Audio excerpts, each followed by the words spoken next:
السلام علیکم۔ زندگی میں جب بھی تم گرتے گرتے سنبھل جاؤ تو سمجھ لینا تمہاری دعاؤں نے تمہیں تھام لیا ہے۔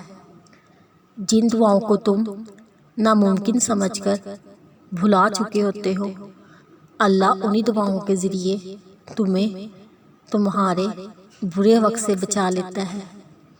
تمہیں لگتا ہے تمہاری دعائیں رد ہو گئی ہیں، لیکن تم نہیں جانتے کہ تمہاری دعائیں کن کن طریقوں سے قبول کی گئی ہیں۔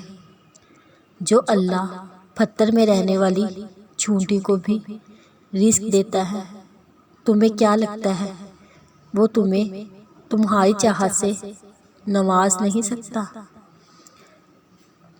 جو بے زبان پرندوں کو بھی آواز سن لیتا ہے، تمہیں کیا لگتا ہے وہ تمہارے دل کی آواز نہیں سن سکتا؟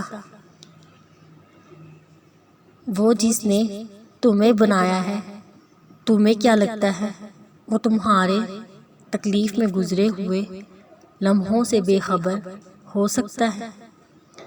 وہ تو تب بھی سنتا ہے جب تم خود کو بھی نہیں سن پاتے۔ وہ تو تمہیں تب بھی سمجھتا ہے جب تم خود ہی نہیں سمجھ پاتے۔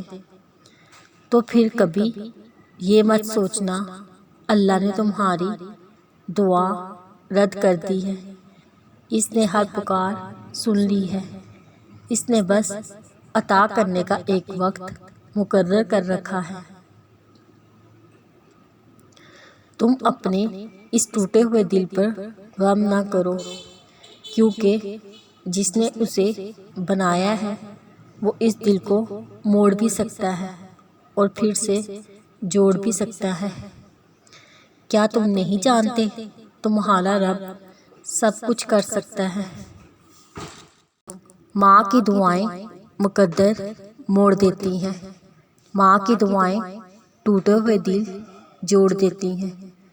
جب سبھی راستے بند ہو جائیں تو ماں کی دعائیں معجزوں کے راستے بنا دیتی ہیں۔ ماں کی دعائیں تپتی ہوئی صحرا میں زمزم کا چشمہ کھول دیتی ہیں۔